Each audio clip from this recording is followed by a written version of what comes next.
Praise the Lord, everyone. Welcome to our January 14, 2025 City Council meeting. Please stand for invocation by Ms. Timmer. Thank you, Mr. Mayor. Please join me in praying a prayer of our President Abraham Lincoln. Almighty God, who has given us this good land for our heritage, we humbly beseech you that we may always prove ourselves a people mindful of your favor and glad to do your will. Bless our land with honorable ministry, sound learning, and pure manners. Save us from violence, discord, and confusion, from pride and arrogance, and from every evil way. Defend our liberties and fashion us into a united people, the multitude brought here out of many kindreds and tongues. Endow with your spirit of wisdom those whom in your name we entrust the authority of government, that we may be that there may be justice and peace at home, and that through obedience to your law we may show forth your praise among the nations of the earth. In times of prosperity, fill our hearts with thankfulness, and in a day of trouble, suffer not the trust in you to fail. All this we ask through Jesus Christ our Lord. Amen. Remain standing for the pledge.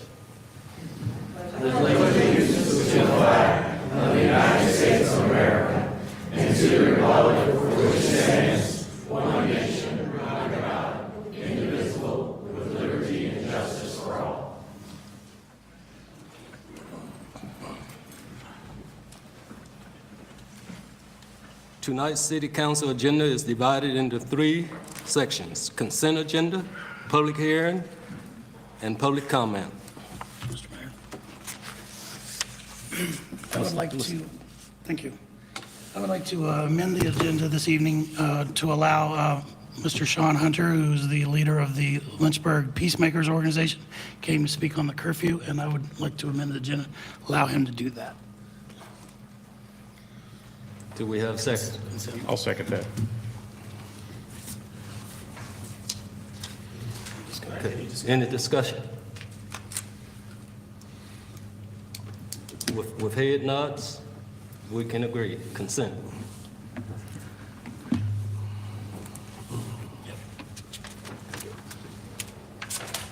Seven.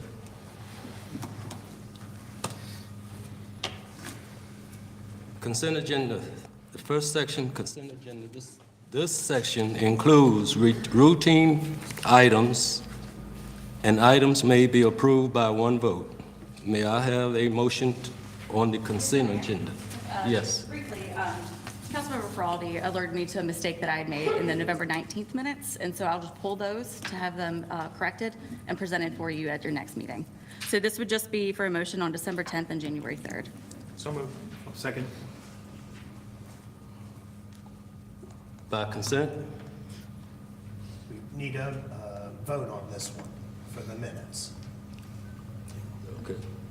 Actually, Mr. Mayor, I'd request, if possible, we take this one at a time, considering the dates. And I would also request, Mr. Mayor, that only those who are members of the council on December 10th vote on that matter. So if I can amend my motion and Councilman Wilder would be so kind to accept that as a friendly second, I would recommend we adopt item number 2 as one vote and then item number 3 as another. So do we have a consensus on number 2? The December 10th city council meeting? Do we have a vote? All right, Mr. Mayor, I'll go ahead and call for the voice vote. Not all members had a chance to log on yet. So this is for agenda item number 2. Councilmember Feraldi? Yes. Councilmember Missions? Yes. Councilmember Reed? Yes. Councilmember Timmer? Abstain? Councilmember Wilder? Yes. Vice Mayor Deemer? Abstain? Mayor Taylor? Not working. No, voice vote? Yes. Yes, okay. The motion passes. Okay. May we have a motion for consideration of approving minutes from January 3rd? So moved. Second. All right, members are now in, so I'll go ahead and initiate that vote.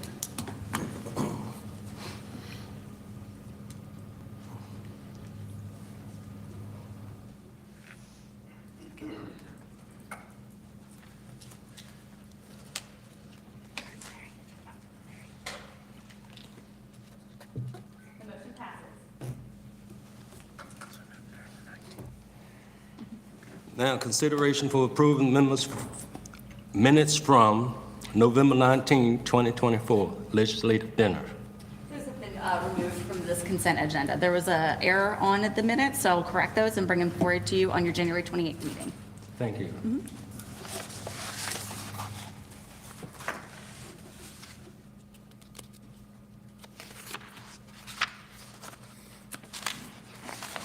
And we're going to public hearing.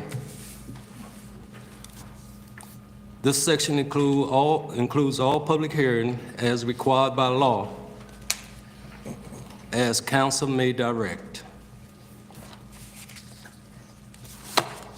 Procedures. Staff will make presentation. Comments will be solicited from the public. An individual speaker shall have 3 minutes to speak. If the speaker represents a group, the speaker shall have 5 minutes. A speaker representing a group shall identify the group at the beginning of his or her remarks, and a group may have only one spokesperson. Each speaker shall clearly state his or her name and locality of residence. Upon conclusion of public comments, the public hearing will be closed and the matter referred to council for deliberation.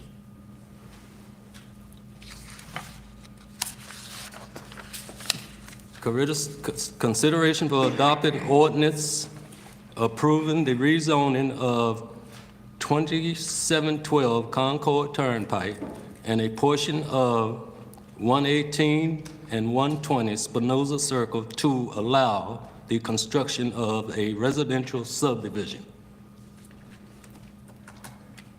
Staff shall be provided a brief summary of the request by Ms. Rachel Fleshhausen.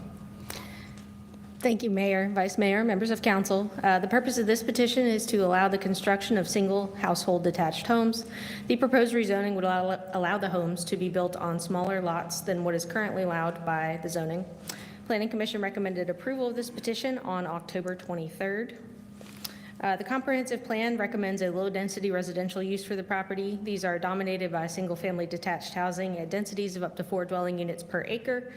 The Tyriana and Pleasant Valley Master Plan, which was adopted by Council in May of 2022, recommends supporting the development of housing types for diverse demographics, including younger families and aging population groups. It also recommends promoting the sustainable development of public and privately owned vacant land. This rezoning would support that goal by allowing single-family homes on smaller lot sizes. The submitted concept plan indicates the construction of 21 single household homes. An additional home may be constructed on the parcel with the stormwater management facility if conditions allow. In summary, the proposed development would provide housing at desirable densities that reflect good use development principles and responsible use of our limited land resources. It would also adjoin other single-family lots and would align, again, with the recommendations of the neighborhood plan. Thank you. Thank you. Will the petitioner like to make a presentation?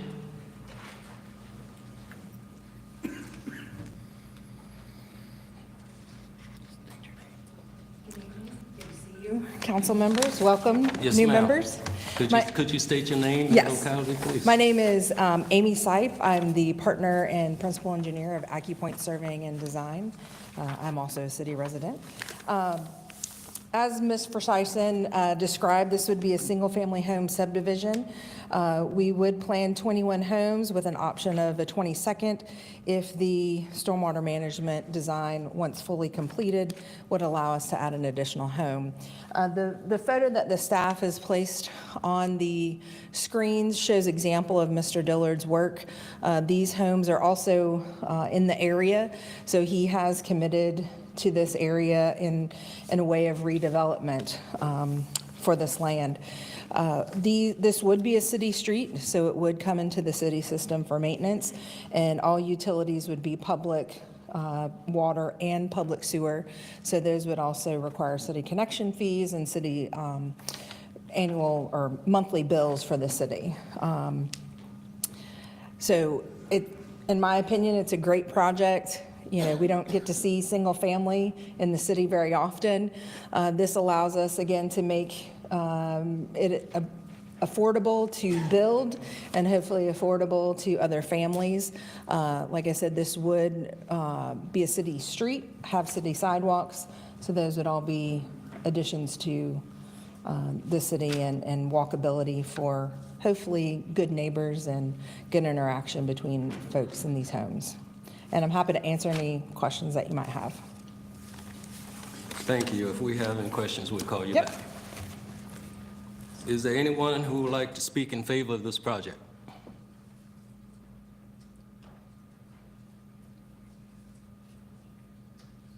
Is there anyone who would like to speak in opposition?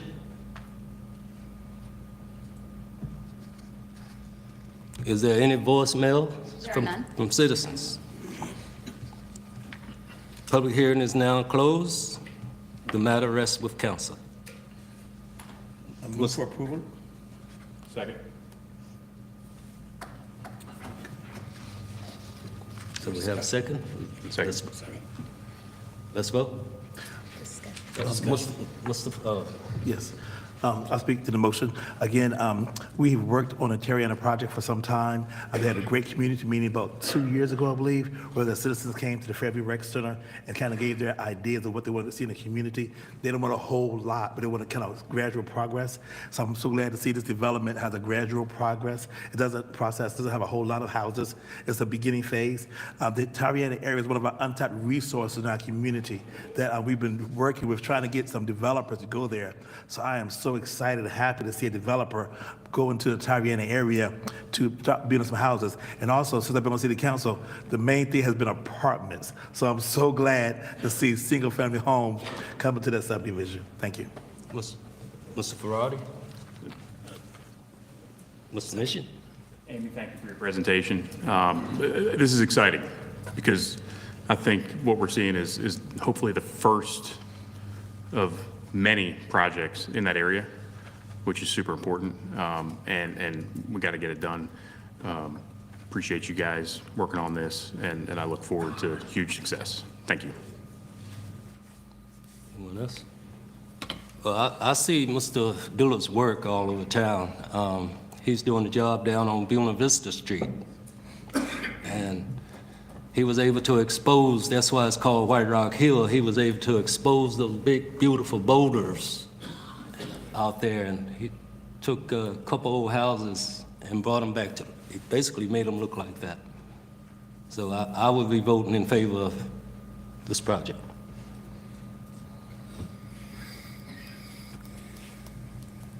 I move to call the question. Second. Call the question. Who? Call the question. You all can go ahead and call for the vote. Initiating vote now.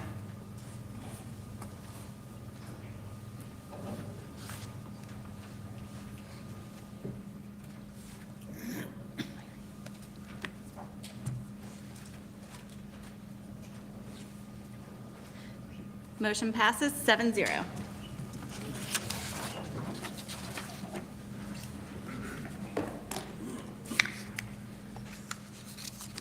Consideration of adopting resolution amending future land use map and adopting an ordinance approving a rezoning and adopting resolution approving conditional use permit to allow construction of 18 townhouses and 1 duplex and associated parking at 3142, 3146, and 3150 Wards Ferry Road.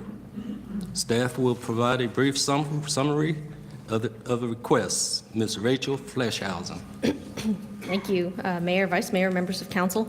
As stated, the purpose of the petition is to amend the future land use map, to rezone, and to grant a conditional use permit to allow the construction of 18 townhomes and 1 duplex with associated parking.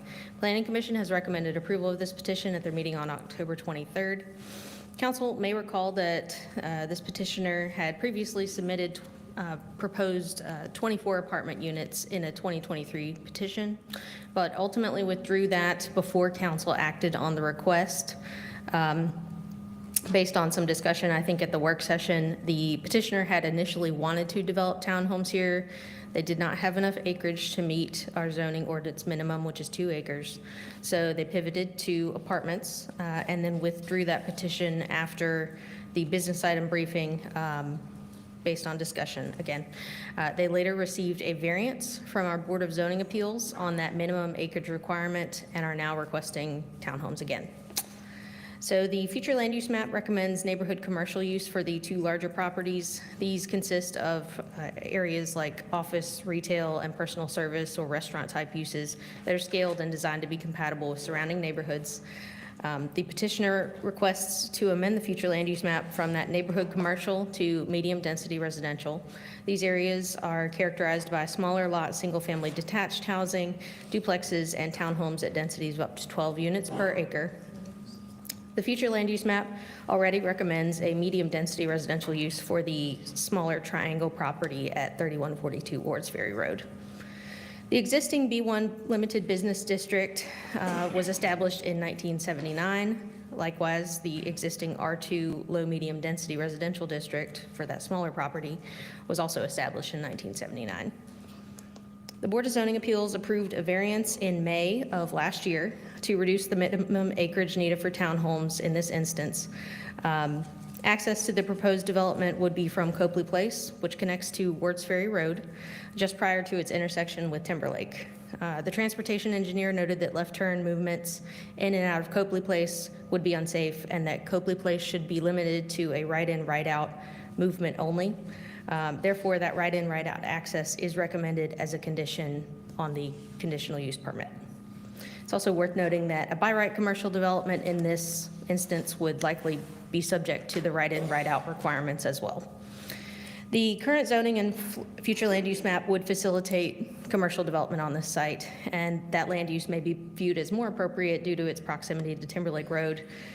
Yet the properties have never developed into any sort of commercial use despite being zoned that way since 1979. The proposed townhome should serve as a transition between the small commercial property on the opposite side of Copley Place and the single household residences on Adams Drive. Thank you. I'll be happy to answer questions after the public hearing. Would the petitioner like to make a presentation?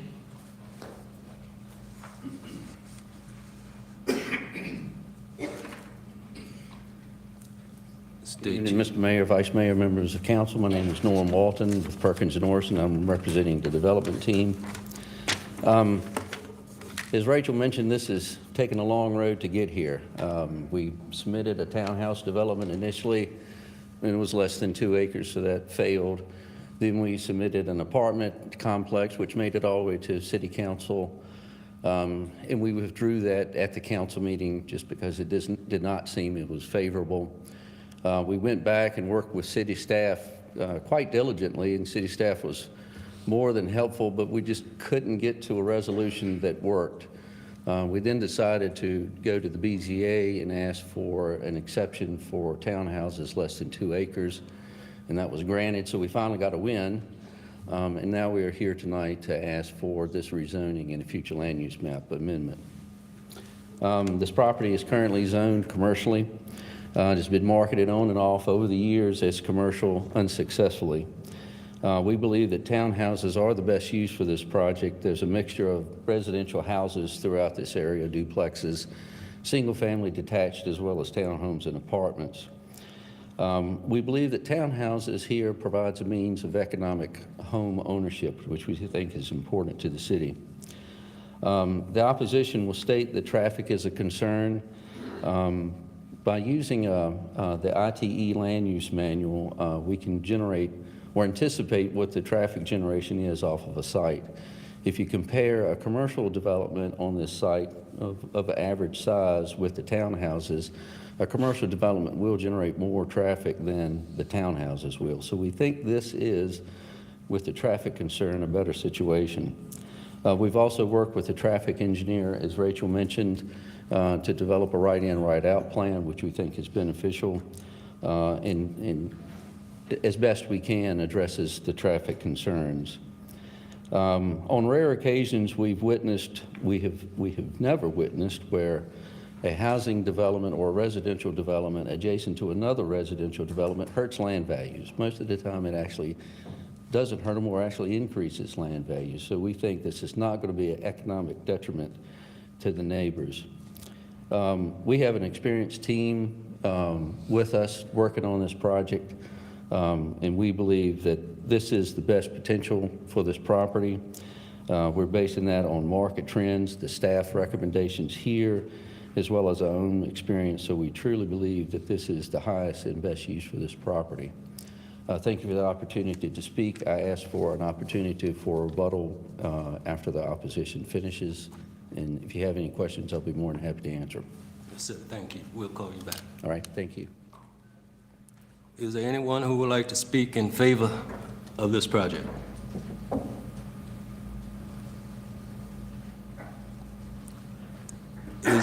Is there anyone who would like to speak in opposition of this project?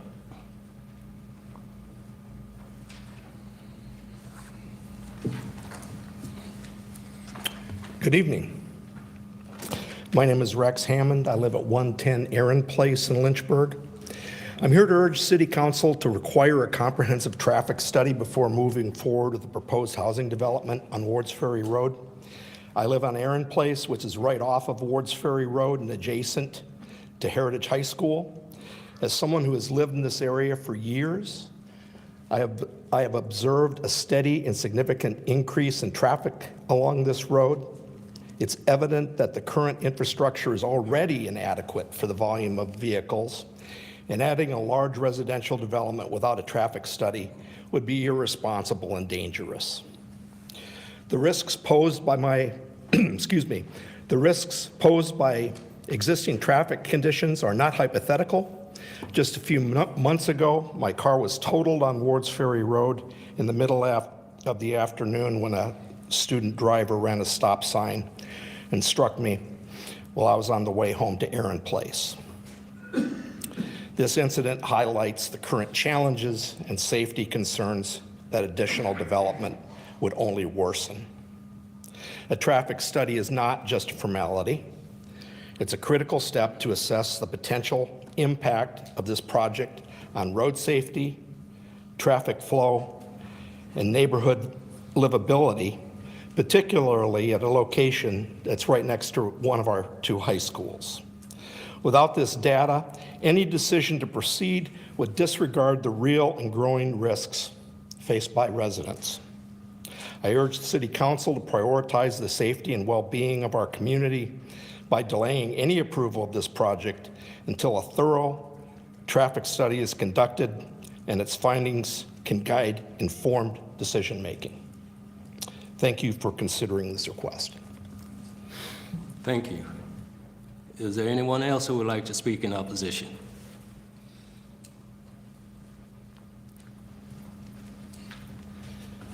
Thank you very much. I'm Bevan Alexander. I represent Dr. Angela Gupta and Sashi Lada, who own a parcel right between Adams and adjacent this property, the Wards Ferry.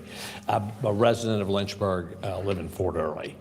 I drive by the intersection involved here twice a day, going to and from my office or more. It has been an increasingly dangerous, difficult intersection. Wards Ferry Road and especially the high school contribute substantially to the nature and diversity of this traffic. There are young drivers who are particularly risky, as our previous speaker has noted. I totally agree with what he has said.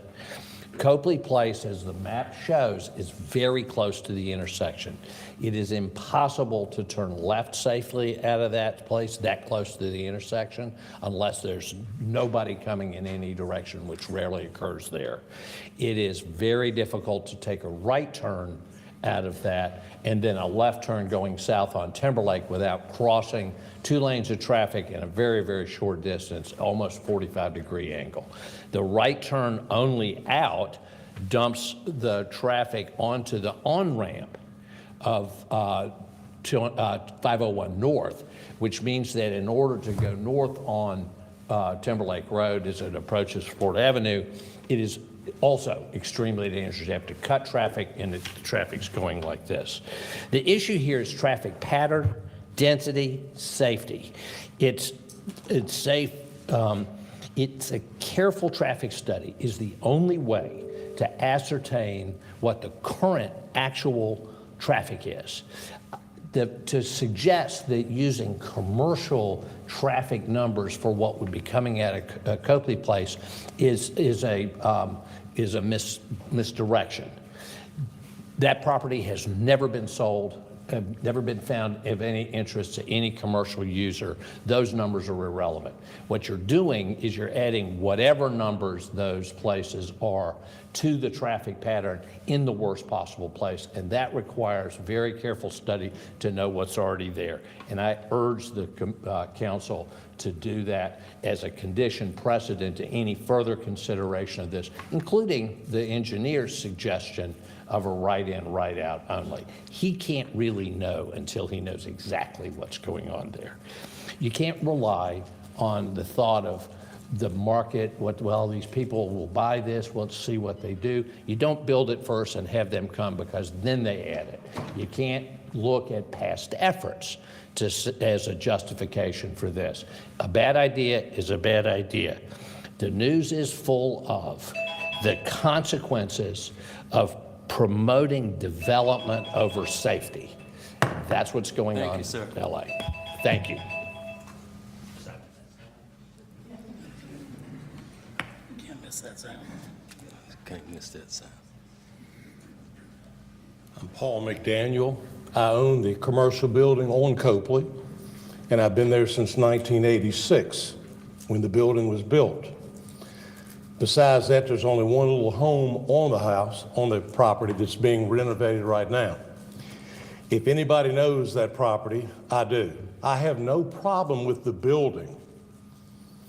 I know that one of the people that are involved. No problem. I have a problem with the roads. I've never been to a meeting like this, and I should have. When y'all put the high school in, what a debacle. Nobody could get into my street at Copley because construction workers were on both sides of the road, blocking, purposely preventing people from coming down the road. Trash everywhere. Dirt from the school all over my building, windows, parking lot. Had to do a complete rehaul, got no compensation. Then we have the interchange that was put in there, the roundabout. I didn't come to a meeting. I wish I would have. They were supposed to expand the lanes, hallelujah, but they did it backwards. You got all these lanes coming this way, but you take your life trying to get into Copley. Every day I go to work, you get rear-ended. There is nobody that's going to stop. When they come through there, they're barreling, especially if it's school time with buses and everybody on that second lane, if you understand what I'm coming from. They're not going to stop. So you take your life in your hands. Okay. When that was put in, I was shell-shocked the way they developed it. I thought it was going to be some access coming in where nobody was going to get hurt. I've got tenants in my building. I've got a religious organization that has 30, 40, 50 people there sometimes. If they're going to have to come out of that road and take a right, there's no way in the world. Where are you going to go? You're going to have to go all the way over to Shules and do a roundabout and come back to go back toward 29? That's the dumbest thing I've ever heard of. It's a poor design. What scares me is there's going to be more accidents, more people getting hurt, more delays than ever before. And I've been there longer than anybody since the building was built. It's a pain in the you-know-what to have a business there when nobody cares. You seem like you're isolated. I have no problem with the building going across the street.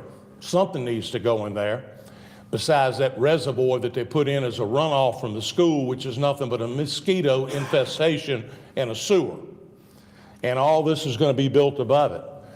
That's okay. At least they'll make an improvement to the neighborhood. My problem is getting in there without somebody getting killed, including me and my family and my tenants. It's just not a good design. That's my biggest concern. That's what I want to appeal to. Thank you, sir. Thank you.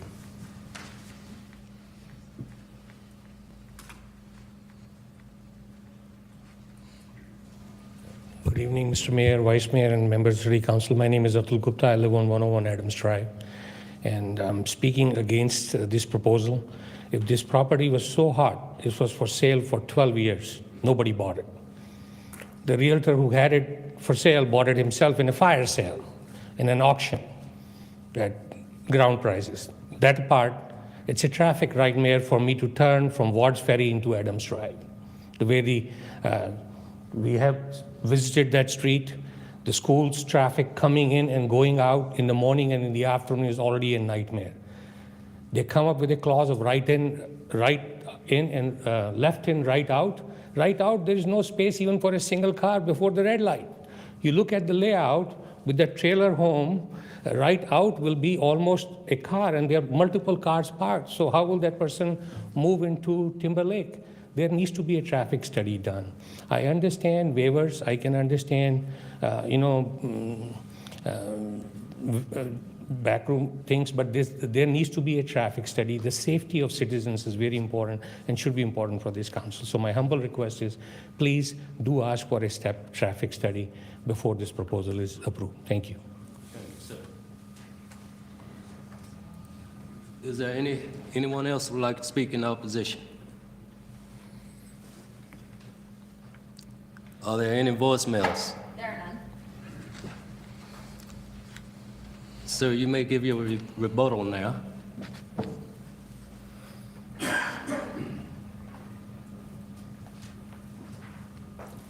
Thank you.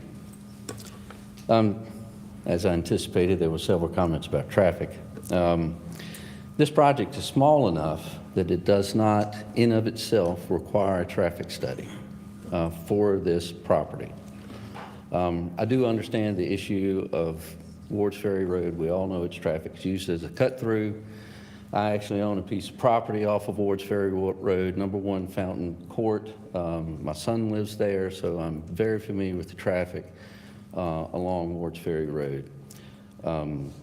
The city has looked at this. There was an intersection improvement at Timberlake Road. I know there are other plans long-term for Wards Ferry Road. And it becomes to funding and financing.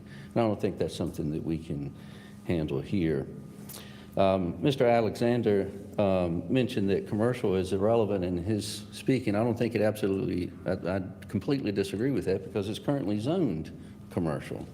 So comparing what you can do by right to what we're proposing, I think is absolutely relevant. And we were doing a comparison to demonstrate what is there, zoned commercially, if it ever was sold and developed commercially, would be a worst case scenario than the traffic generated by townhouses.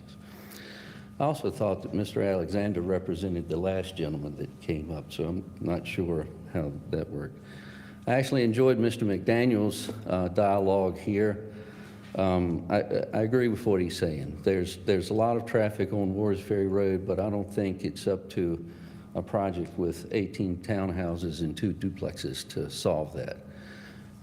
This project, and the last gentleman also mentioned that this property was bought at auction, which I think reinforces what we were trying to say, that this property has been proposed, marketed as commercial development, and that proposed sale has failed. There's nobody willing to take a chance on this project, this property as commercial. We believe that the best and highest use is townhouses, and we encourage a good dialogue, and I'll be more than happy to answer any questions that you may have as you go forward with your deliberation. Thank you. Thank you. Public hearing is now closed. The matter rests with council. May I have a motion on the resolution amending the future land use map? Mr. Dean? Thank you, Mr. Mayor. I would like to make a motion that we table this particular project till we can get a comprehensive traffic study on this area. So I would like to move that we table it. Do I have a second? Second. Any more discussion? Mr. Dean? I'll speak to my motion. I'm new, obviously, and have a lot to learn, but this is Ward 3, the ward I represent, and I do have a pretty vested interest in safety. I think it's one of our top priorities as a council. It's one of my top priorities, and that raises it to a level. I certainly support home ownership over renting. I think that's important in our city, and I'm glad this is a townhome where people can own. I think that's awesome. And I appreciate the work that folks have done to get it to this point. I know that it's been going on a while and trying to make good use of this property, and I appreciate the work that you folks have done. I understand that this did not technically meet the threshold required to do a traffic study. However, with the fact that 3 major thoroughfares, Wards Ferry, the Expressway, and Timberlake Road all kind of come to a conjunction in this area, all major thoroughfares, as well as Heritage High School. It's certainly, I think, deserves a full traffic study. I also have a personal interest in this one, is in a way. Not only is it Ward 3, but my wife's car was also rear-ended right at the entrance to Heritage High School about a month ago, and her car was totaled as well. So, it is a problem area. Everybody, I think, that travels that area understands that. With the added impact on our high school, I would hope my colleagues would defer this and table it until a traffic study can be done. Ms. Timmer, would you like to speak to your motion? Your second. Thank you, Mr. Mayor.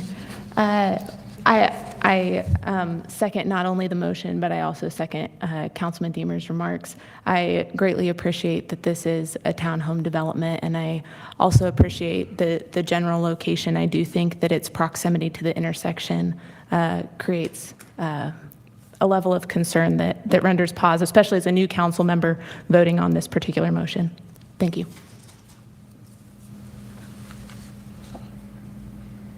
Would you like to cast your votes for who we got? Oh, Ferrari? Mr. Ferrari, I'm sorry. How would the write-in, write-out be enforced?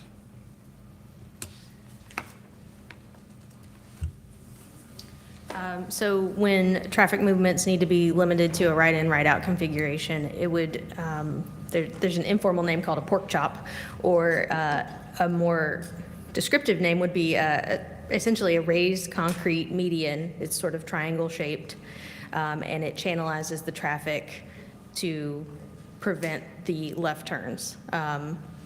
So I don't know if I wish I had a visual. So you may have seen them other places.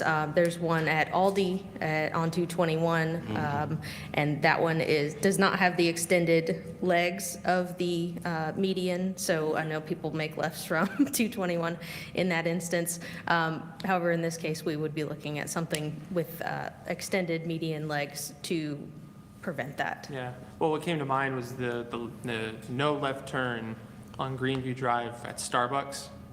That's atrocious. And I have almost completely, full disclosure, obliterated people. To those who I haven't, I'm sorry.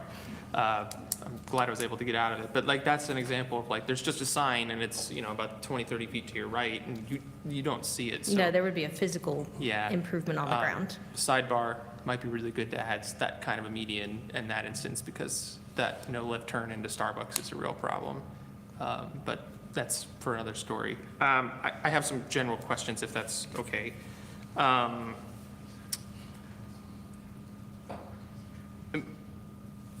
Speak to the process. So we table this, and we ask for a traffic study. Who funds it? What's the timeline? What does that look like? So I have that question as well, because it sounds like some neighbors are concerned about the bigger picture for Wards Ferry Road, and versus just this development here. So the Wards Ferry Road corridor study that we have currently adopted as part of our comprehensive plan was adopted in 2014, and we are still working to implement the recommendations of that study. And that includes, I think, turn lanes at Atlanta Avenue, and I came up here without my notes. But there's also a roundabout at the CVCC Campus Drive. And I spoke with engineering about, whether that should be updated or needs to be updated. At this time, they feel like that was a very comprehensive study based on the projections, and also it's still relevant in summary. And, even if the study were to come back and say we need physical improvements like widening to 3 or 4 lanes, the right-of-way that we have along Wards Ferry Road is going to make that prohibitive. It's almost the whole thing. We would need to be acquiring property in order to widen. And sometimes when we add lanes or widen lanes, that comes with its own challenges because speeding increases, because that is just, there's a correlation there. The wider the road, the faster people go. Okay, so follow-up question. One on the design of this this barrier, and then second to the traffic study. The traffic study, as I understand it, is being requested related to this development. Right, the traffic How would generate. that be funded? Oh, sorry. Who's paying for it, timeline? Because my concern is, hey, that's wonderful. I know staff did right in saying, well, this doesn't require one, so the developer said, hey, we're not going to do it. But if the developer has to pay for it, in all businesses, time is money, especially real estate. I would hate for us to table this when it might be pretty well known, at least in the minds of council members, that they may reject it anyway, and then they're out the They're- traffic study. So is that, am I inferring that properly? So that would represent, I think, a policy change. I mean, we're asking them to do something that we have not asked of other developers. I recognize this is a public hearing, and they're asking council for a change, so that is, I guess, a possibility. But there is definitely a cost associated with that to the developer to keep in mind, because it's not going to be the city We're talking funding that. $1,000, $50,000, like, I couldn't tell you, I don't know. I'm not sure either. Ballpark me, I know you don't know, but like, I need to know, is it like, if it's $500, it's fine. Could we ask them to come up? Because Yes, I don't want to speak sure. to that. I mean, even if it's a rough figure, I don't care if there's a $10,000 I really gap, don't know. I'm trying to understand, yeah. Okay. I'm sorry. No, it's okay, thank you. So it depends on how far-reaching that is, Mr. Feraldi. So if we're looking at Copley Place and limiting it to that intersection, probably $6,000 to $10,000. If it goes out, we have to analyze the intersection, the signalized intersection of Timberlake Road, and then its close proximity to the interchange. I would say we're probably closer to 20. I would imagine, this is just my guess, you or whoever council directs would probably want, and I'm assuming would want Timberlake because of the proximity, but that's just my understanding. I could be wrong, but. I think if Mr. Roberts were here, the city engineer, he would probably insist on because we're in the functional area of the intersection, of the signalized intersection at Timberlake Road, so I think it's just more far-reaching effects than just the intersection of Copley. That's the reason I brought it up. Yes, sir. Thank you. That does address my question. I don't know if others have a question. I do have one more question, Rachel. You can answer there if you'd like, if it's easier, whatever you prefer. As you're walking up, so this design, we have a property owner who said, hey, I've got property back in here. Currently, they can make a left-hand turn in, even though it might be a little bit questionable. I don't know where he went. Now we'd be putting this barrier in. That's now a hindrance to this property owner. What does he get for the damages? So I'm not aware of us offering anything monetary like that. It's just a challenging site. And like I said, it's probably something that we would be talking about even if they were to submit a by right B1 development that just went through staff approvals, regardless of public hearings, because additional trips generated, the more lefts you have, the greater the risk of a collision happening. So I realize that it is an inconvenience, but it is a matter of safety that would be considered no matter how this property gets developed. Thank you. One final point, Mr. City Attorney, since it's been mentioned that we don't typically do this for others, what kind of precedents would we be setting and how would that potentially get us in trouble? So I do have a little bit of concern, and it may not be an issue as part of the rezoning or the conditional use permit, but, in lieu of saying, I guess, getting into too much of what the city can and can't do here, instead of tabling it and requiring a traffic study, it may be better to modify that motion to table it and have the petitioner, staff, and the concerns mentioned by citizens to try to kind of collaborate and table it to a particular date, maybe 2 months from now.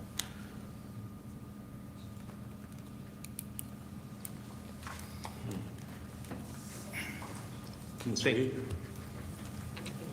I guess it's probably going to answer better. So let's just play this out for a second. And it got denied by council, because this is the third time you've come up. And I think it sounds like you're very ambitious to do something, obviously.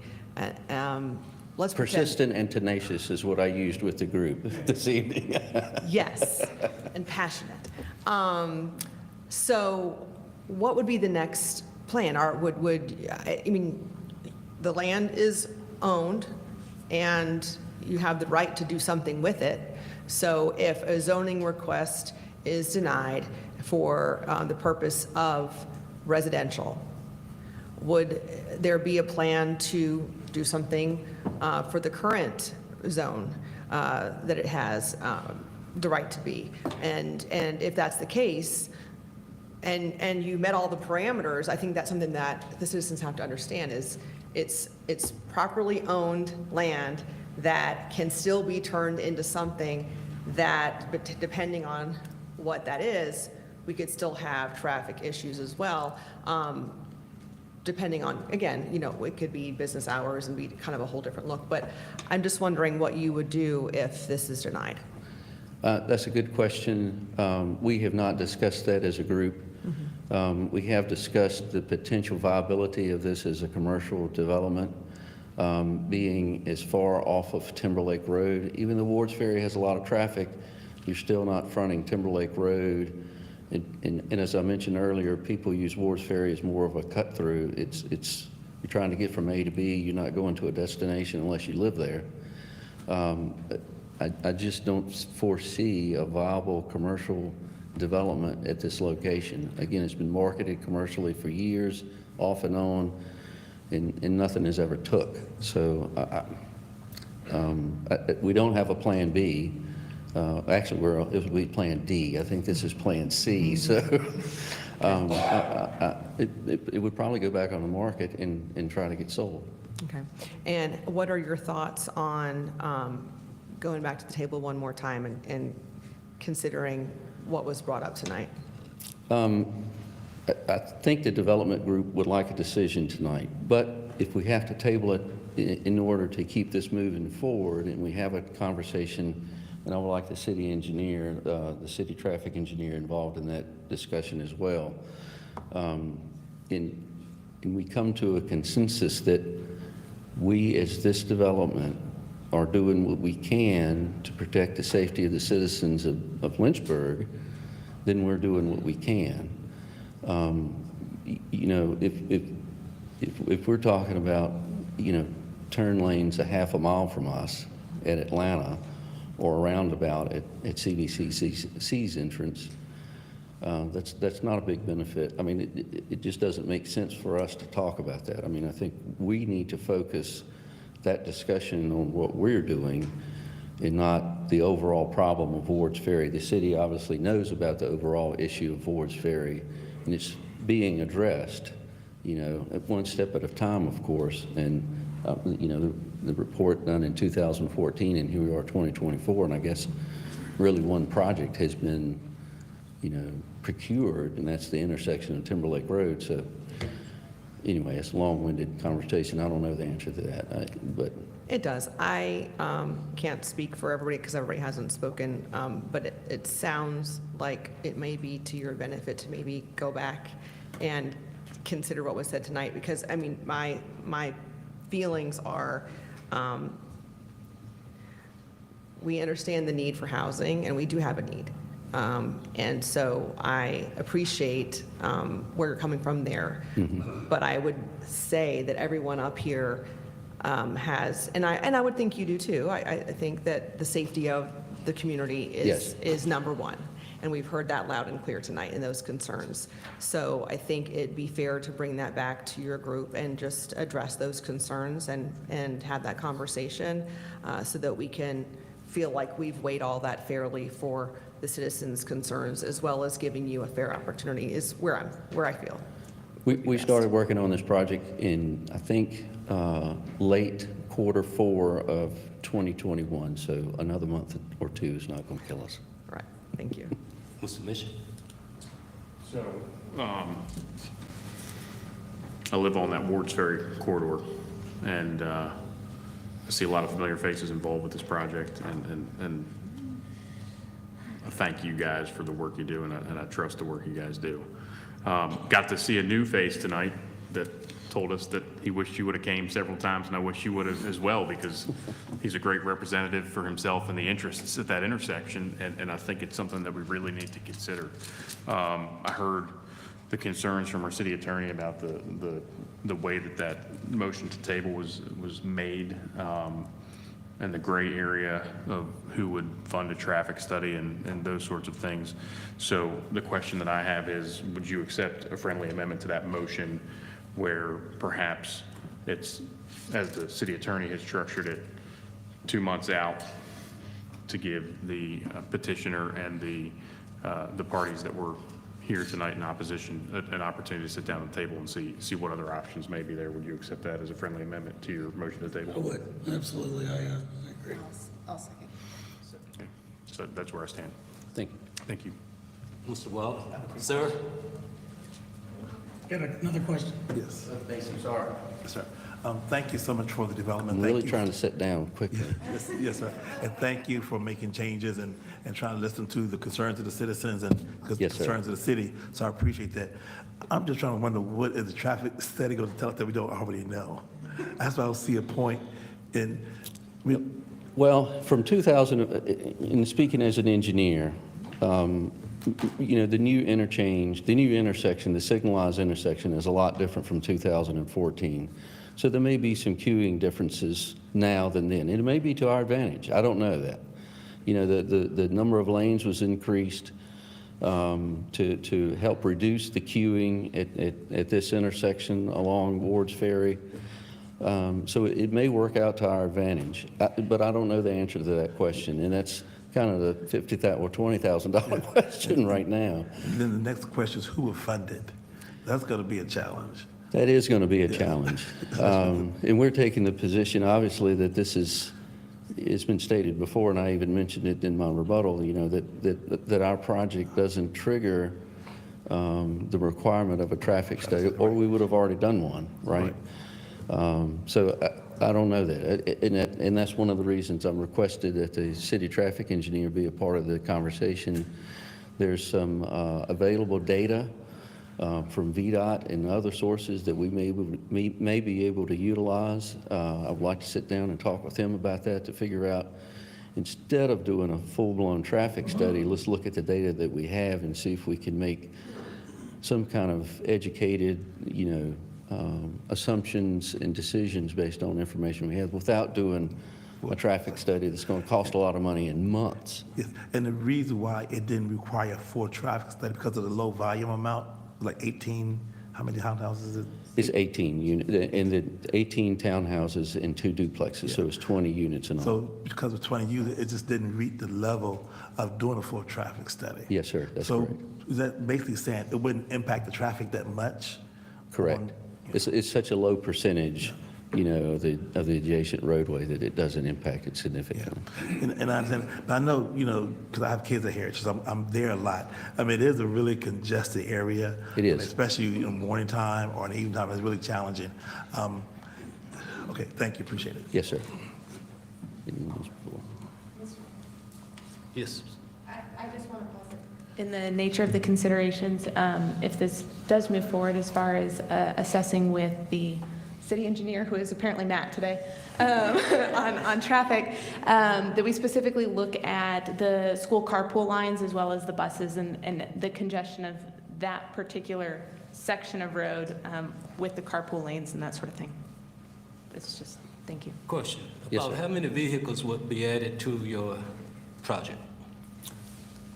Rachel, do you have that number? I sent Rachel some information earlier this afternoon. I think it's a couple of hundred round numbers.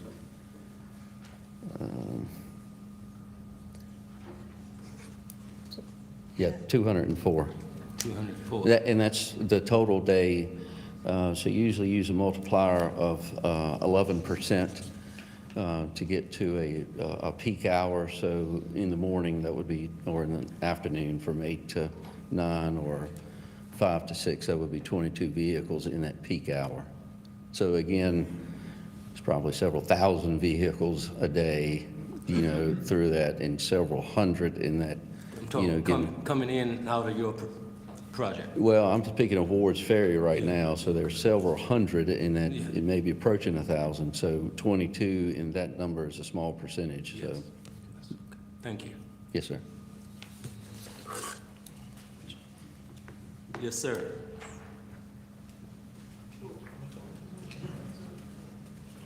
Oh, public comment is closed. I'm sorry. Not to bore y'all, I just want to summarize in this. Let him speak.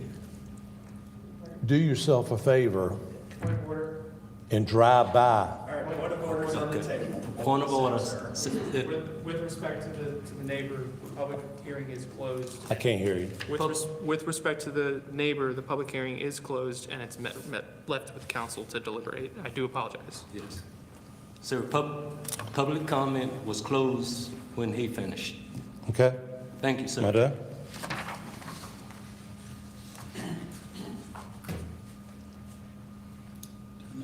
Time to vote.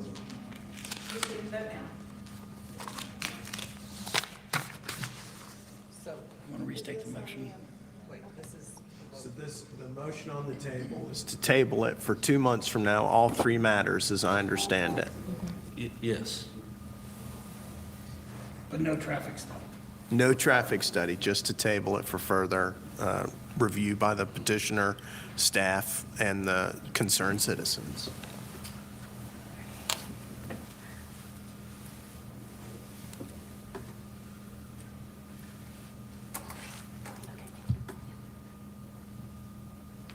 The motion passes 5-2.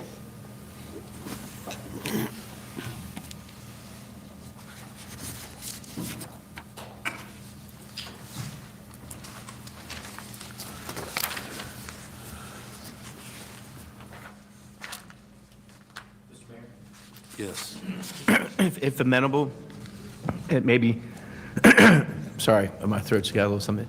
Maybe at one of the committees, probably PDC, Physical Development, that in that 2-month window of time, if staff has a report or something that we can, it may be in one of your memos or something, some of the things that we're starting to find as it relates to this particular item, so that we're kind of helping managing ahead of 2 months from now. Okay. Yes, sir. Just to offer perspective, I would not recommend sending it to PDC, since theoretically that could afford the committee the option to recommend something to council and not require a second. I do have a feeling this will not be a unanimous vote on the back end. So because of that, I would advise that it be sent via a memo. Thank you. Public comment. I think we have one more. One more? Yes, sir. Page 7. Yeah. Number 6. It's your show today, Rachel. Page 7. Sorry. Page 7. Where is it? Okay. Consideration of adopting resolution approving conditional use permit to allow a K-12 private school with a minimum of 70 students at 742 Leesville Road. Staff will be provided a brief summary of this request by Ms. Rachel Fleshauser. Mayor, if I could just clarify the record, it's a maximum of 70 students. Maximum. Yes, sir. Maximum of 70 students. Okay, thank you. Thank you, Mayor, Vice Mayor, members of council. As stated, the purpose of this conditional use permit is to allow the existing structure to be used as a school. Planning Commission recommended approval of this petition at their meeting on November 13th. The subject property at 742 Leesville Road contains about 6.7 acres. The future land use map recommends an institution use with a small portion flagged for, entirely institutional. Excuse me. These areas include our religious, educational, and other nonprofit entities in our city. The proposed use of the existing building as a school aligns with that designation on our future land use map. The property is zoned R1, low-density residential district. Private schools are permitted in this district upon approval of a CUP from council. The subject property contains a two-story church structure, which is approximately 14,800 square feet. If approved, it would be repurposed as a school for up to 70 students. No exterior improvements are needed or proposed at this time. The proposed use should have a limited impact on the surrounding area and should fit within the existing corridor. Thank you. Thank you. Would the petitioner like to make a presentation?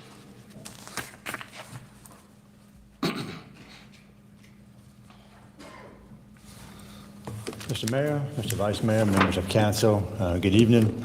My name is Jamie White with White Engineering Design. I'm out of Bedford, Virginia. For me, on the engineering side of this, I'm the civil engineer representing the prospective tenant of this building or purchaser. Engineering-wise, there's really nothing changing on the exterior of this building. This building was previously used as a church, probably over 250 members there in the past. There's ample parking, way more parking than what is needed for what our plans are. They had overflow parking for the church as well. We did do a traffic analysis on the project, which is kind of my extent of engineering out there. We did analyze traffic for the AM peak traffic. Afternoon traffic for schools doesn't line up with the PM peak traffic for general traffic flow for people getting off of work and things like that. So, 2, 3 o'clock, traffic, it's very low in the area, so that we didn't even analyze that as an issue. AM peak traffic, we did do the analysis for left and right-hand turn lane warrants. They were below the thresholds of that required.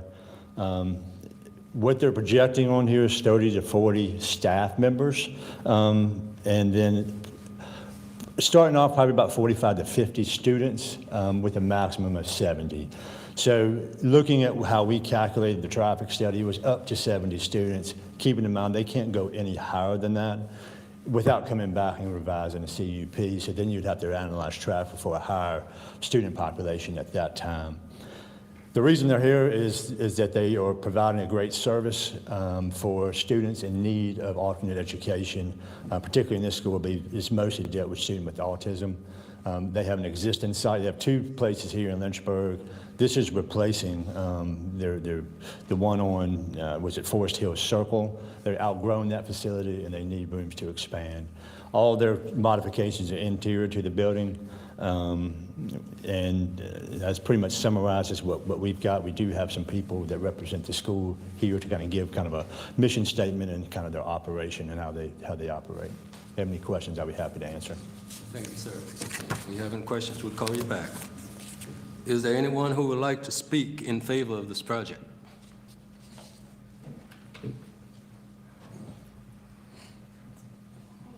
Council. My name is Audrey Daniel. I do reside in Bedford County, but I am the current principal of our Rivermont North School here in Lynchburg. And I just want to speak about what we do and who we serve and the services that we provide to primarily a lot of Lynchburg City students. We do kind of help facilitate some students that keeping them in our community versus sending them to a residential placement or something like that. So we service a lot of students with significant needs and behaviors and provide a way for those students to stay in their homes and in their communities. So I just wanted to kind of speak and say that we would love some new space and a lot of space to grow, and that's all that I have. Thank you. Is there anyone else who would like to speak in favor of this project?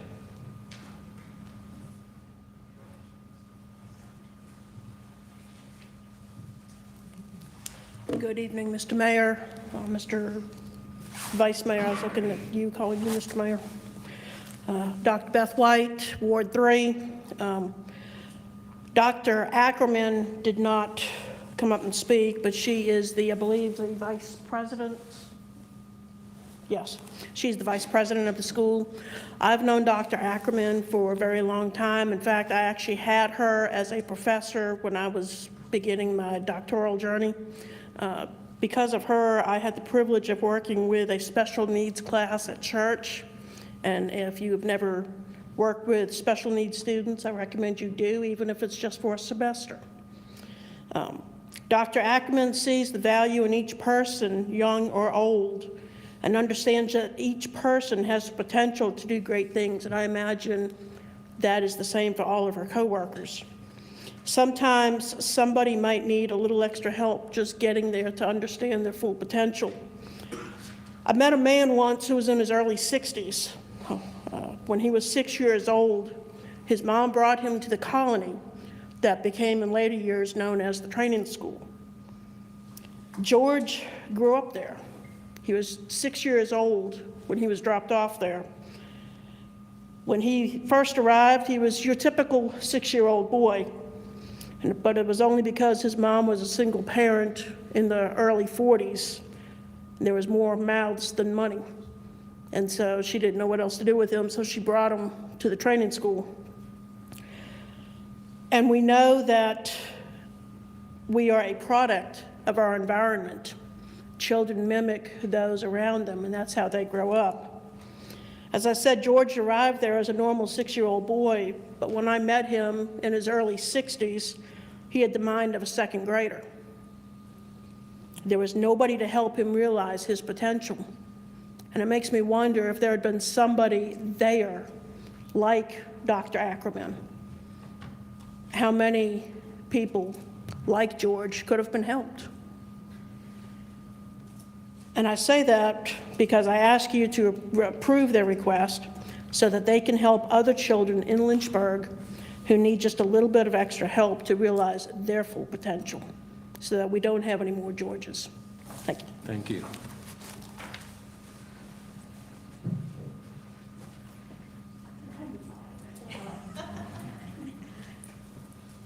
I'm Beth Ackerman. I'm Senior Vice President of the Rivermont Schools. I wasn't planning to speak, but I feel like I'd disappoint you, Beth, if I didn't. So, but anyway, just to follow up a few on her words, and even just some of the full circle stories, because it's fun to hear her say those things, of course, but Dr. Deemer was my professor, his mom. So it's just, you know, I know a few people in the community for different reasons and kind of passing that baton along. But I'm partial to the Old Forest Circles location because that was my very first classroom in the mid-90s.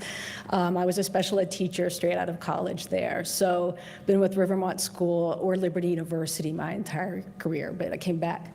And this facility, again, I'm partial to it, but we outgrew it. And so we have 40 kids in a really small facility with no sensory room that's really adequate.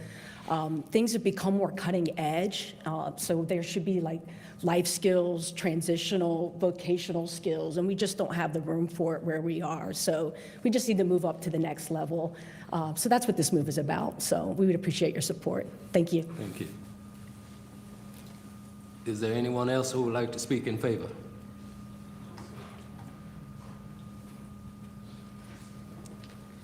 Hi, I'm Katie Lee, and one of my sons has been at Rivermont School for a little bit over a year now, and it's been an amazing experience. You know, crazy enough, the only way you get in is through the public schools telling you that they can't meet your child's needs anymore, so it's kind of a humble invitation in.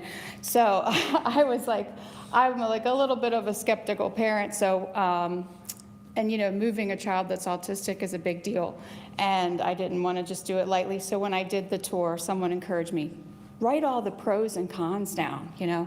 And so I did, and all the pros are just all about the people and all about the staff, and they are pros at what they do, and they're so confident, and they're so welcoming, and all of the cons were about the building. It's not just everyone saying they outgrew it. It's not just that. It's very close to the street. It's on a busy street, and there's not enough outdoor space for children who need movement. And the building is really old and drafty and, you know, potentially moldy. I don't know. So I'm just a critical parent speaking here, but what made up for it was all the people. So I was willing to send him there. It's been an amazing experience. Someone at Lynchburg City Schools who's been teaching for over 20 years, she said this about my son who's been there. She said, there's a quote, "A bottle of water can be 50 cents at a supermarket, $2 at the gym, $3 at the movies, and $6 on a plane. The same water. Only thing that changed its value was the place. So the next time you feel your worth is nothing, maybe you're at the wrong place." So she said, your son hasn't changed a bit. His diet didn't change, his family didn't change, our home didn't change. The only thing that changed was the support he gets at Rivermont North. So I am in major support of this new building. Thank you. Thank you. Is there anyone else who would like to speak in favor? Is there anyone here who would like to speak in opposition? Are there any emails? There are none, no voicemails. Voicemails? No, there are none. Okay. Public hearing is now closed. The matter rests with council. Motion to approve. Second. Thank you, Mr. Mayor. Love what you guys are doing, and it's so great to see two things happening at the same time. HopeGo was a great church, right? They outgrew it. Now they have stepped up into a facility that meets their needs, and they're doing some great things in the community. You guys, same situation. You need some more room. This should be an easy 7-0 vote, and I hope all my colleagues agree with me on that, and we can get you guys into a new building. Mr. Wild? Yes, thank you. Thank you for the presentation. I'm familiar with the work you do. When I moved back to Lynchburg, my first job was at the Rivermont School. I worked for 30 days, so I knew it wasn't quite the setting for me, but I appreciate those that are in that setting. Most of my sisters are special ed teachers, so we work with that. They work in that area so much, so I know all the skills required for work with students in there. I just appreciate the work you're doing. I worked on the site off of Old Forest Road, so I do know that site. It is kind of small, so I'm glad to see expanding your population, expanding your area, because I see so much land back there as well, which gives you great potential for growth, or also give the kids some place to go outside and explore it with supervision. So again, I appreciate the work you do for our kids. It is amazing. Thank you so much. Ms. Reed? The mama that spoke. Such from a mama's heart, so beautiful. And you said some really profound things because what you said is true for every child in our whole city. Every child has value and worth, and it does matter the environment they're in, right?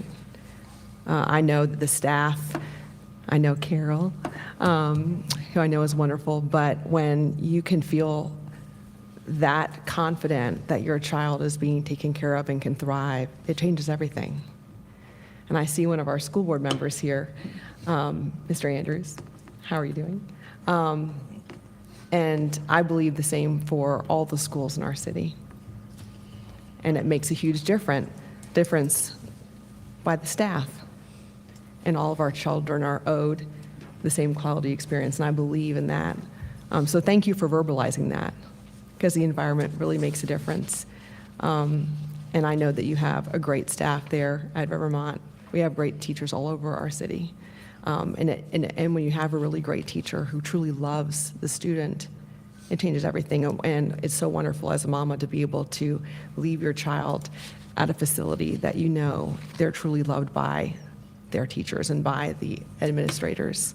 So what a privilege to know that we have students that now, that you've outgrown your facility and that you can go to a new place. And because we know we have a lot of children in our city who have those needs. I've seen the schools at LCS that accommodate our kids with special needs. I got to go read to some of them in a classroom before Christmas time, and that was really sweet and special to get to be in that environment, but also to appreciate our teachers who have the gift of being able to, clearly not Dr. Wilder, it's okay.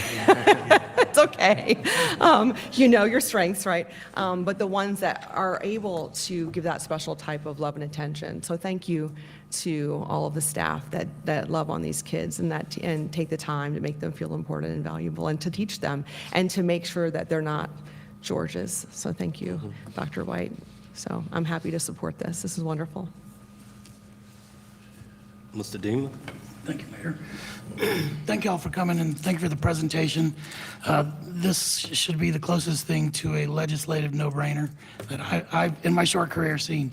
I wish they were all going to be this easy. Obviously, they won't. But it's very satisfying to me to hear my mother's name mentioned. A week doesn't go by that somebody doesn't come up and talk to me about both my parents having touched their lives, and then to watch the people's lives they touch now touching others and changing the world and making it a better place. I attended Hope Church for a while. I live just off Leesville Road. We have some serious traffic concerns, but we dealt with that with Hope Church as well, and it was a lot more people. So I'm just really excited that the building is going to get such quick use again. That's very positive. When buildings sit around unused, it's not good. So you guys jumping in there, it's a beautiful building. I hope it serves you well for many years to come. And thank you again for the good service that you do for our kids and our mothers. Ms. Lee, thank you for your comments. Thank y'all. I'll gladly support this project. I see how y'all seem to love one another, and that's a blessing. So I'll be voting in favor of this project.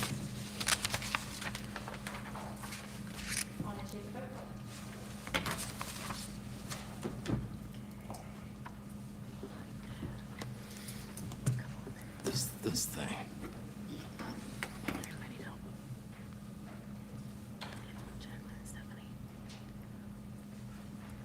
Keep dying on me.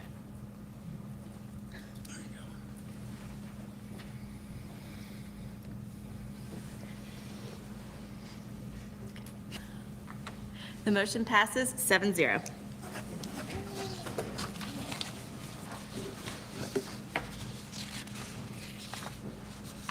Public comment. The next section is public comment. During public comment, individuals have 3 minutes to speak. Those representing a group have 5 minutes to speak.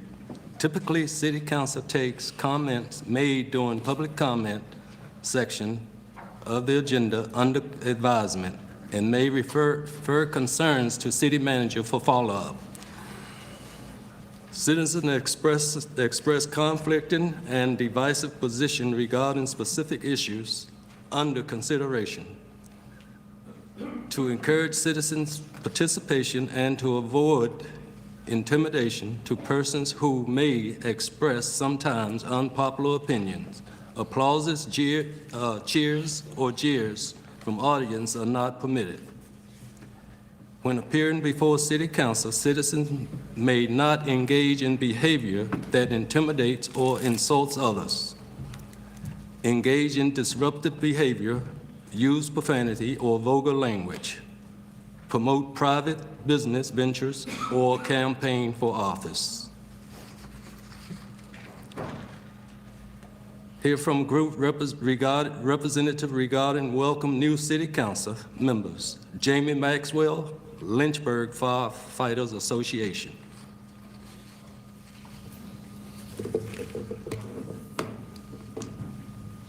Good evening, Council.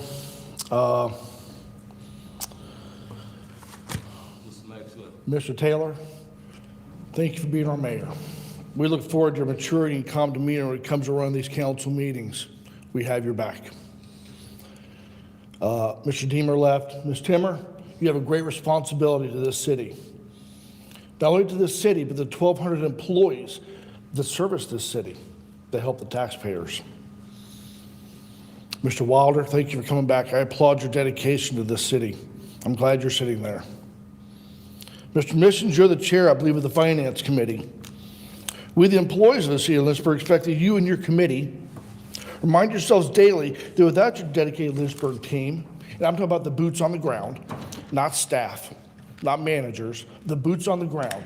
That's the people in Parks and Rec, the Water Department, Lincoln, Public Works and Fleet Services, that the citizens who put you in that position, put your team in that position, they deserve the best. They deserve the best from the boots on the ground. There's only one way to do it. That's appropriate benefits. That's through pay and benefits such as retirement and insurance. Council has come to my favorite time of the year, which is the budget season. I love it. Over the next several months, you're going to hear from me talk about manpower, the striker plan, manpower, our insurance, our benefits, manpower, and guess what else? Manpower. I'm talking about the fire department. I'm not talking about the 21 SAFER grant people that we're going to start in March. I'm talking about 24 additional manpower that we need right now. Right this second, we need 24 more. When we place Station 9 in service in late 25, later this year, or early 26, we're not gonna be able to man it. Or don't have the manpower for it. Right now, we're putting 1 to 2 engines out of service every single day. Now, we're in the non-vacation time, so the last couple of days, everything's been in service. But over the last calendar year, we have had 1 or 2 engines out of service across the city.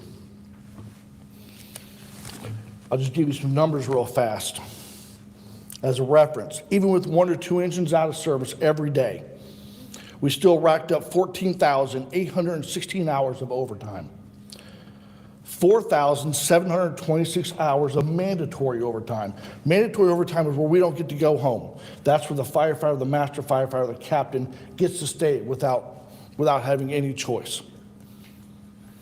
That is 19,542 hours of overtime, and that's with 1 or 2 engines out of service. We need the manpower. We need more of it. We appreciate the 21 that are getting off of this SAFER grant, but it's not enough. You're going to hear about the striker plan. It was turned down last year by this council or by City Hall. Right now, as we speak, we have 40 products made by Stryker. Out of those 40 products, 11 of them are no longer in warranty. And if they break, they got to be replaced.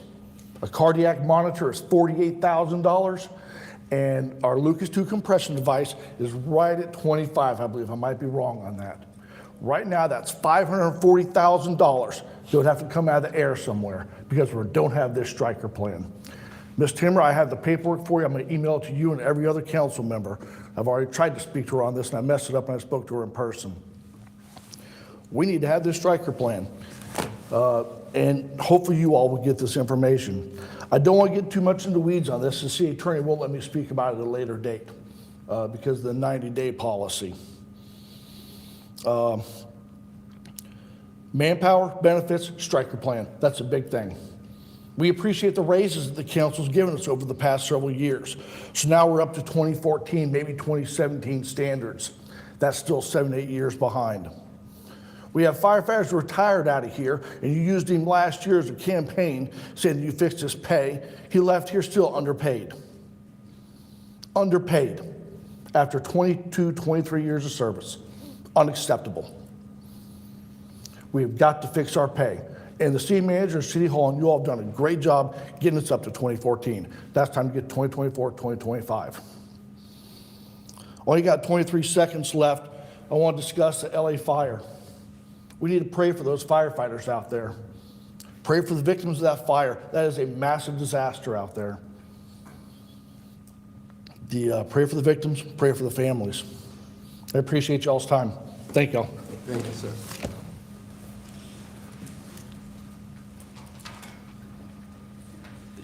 Sean?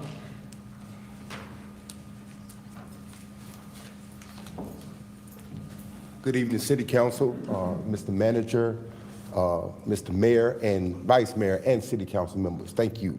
My name is Sean Hunter. I'm the President, CEO of the Peacemakers. I'm a resident of Lynchburg. We started this organization here in Lynchburg in 2023, so it's been like a year and a half now since we've been in existence. Basically, we came in and we wanted to show the community, the city, that we can work on our own and do some things in our neighborhood. And so we have, since 2023, we have gotten 66 young men off the street jobs, full-time jobs, some of them even for the city. We have put up 88 cameras in high crime areas for domestic violence victims, the elderly, and women that are single. All of this has been free of charge. The community has been very, very resilient in helping us, and we thank them for that. My reason for coming here today is to speak about the curfew and the things that I think that we can work together in our city to make it a safe and decent place for everybody to live. And that's the number one goal. And so we are out here in the community. We want to teach these young men conflict resolution. Sometimes, we grew up in different cultures, different neighborhoods. Some young men, including myself, when I was growing up, when I saw somebody angry, it resulted in violence. And sometimes that goes right into the kids, and that's what we take out into the streets. So if you've never been taught how to deal with your anger, 9 times out of 10, you're gonna pick up what you saw at home. So we're trying to break this cycle, but no one speaks about conflict resolution. It works because it worked on me. I used to be one of the most violent people out there in the street. That's why I can relate to these young men out here.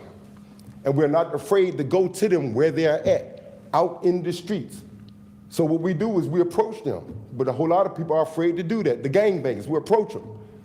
I've been in times where there've been a group of them and just pulled up on them and just say, hey, what's going on? Anybody looking for a job? And they turn around, what kind of job? How much money? But the thing is, I got them engaged and they talking to me. I want somebody to do some painting. How much money? I give you $15 an hour. All of them come over and start painting the building. That's how you all ride by the Peacemakers building. It was gangbangers that painted the building. And the way that we got money to pay them was I had my guys go and stand in front of stores and Kroger's and Walmart and get donations, and we paid these young men to get them off the street.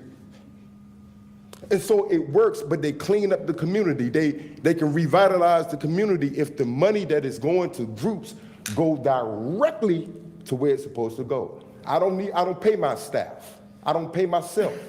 But we just try to show people that this strategy, this plan of action that we have really work. When you know better, you do better. And so this year we've already had one murder of a 16-year-old that was preventable. But we got to get out in the streets. And so now, by the grace of God, we got some pastors that's working with us, some other organizations, and we're gonna start doing what we say, taking it to the streets. And so you gotta knock on these doors to find out who are inside these houses. Because the same way you don't see some groups of our community participate in city council is because a whole lot of them are not knowledgeable of what's going on or the power that they have to change things in their neighborhood. So I listen attentively and listen to people come and represent their community, their neighborhoods. They want schools, they want buildings, they want to. You don't see nobody that's coming here that's talking about the downtrodden, the ones that are experiencing crime and violence every day. I deal with these individuals every day because I live there and I'm concerned. And they need to know that somebody loved them. So those are the areas that I'm asking you all this year to work with us. We want to work with you all, and we want to clean our neighborhoods up. We are making a call to the community that we are ready to clean our neighborhood up. This killing in Lynchburg has got to stop. And so I just wanted to throw that out there. And I believe in the curfew. The curfew is good. Keep it in place. These young kids don't need to be out there after 11 o'clock. So, but this year we got to work together. And that's all we can save lives from right here. And those are us that are out there in the community. But I thank you all. I commend this whole entire city council. The former mayor, we love you. Yes, we do. And we love all of you, but we got to work together. Okay? So we love you from the Peacemakers. We out here doing our work. And we ask that you all continue to do you all. Thank you.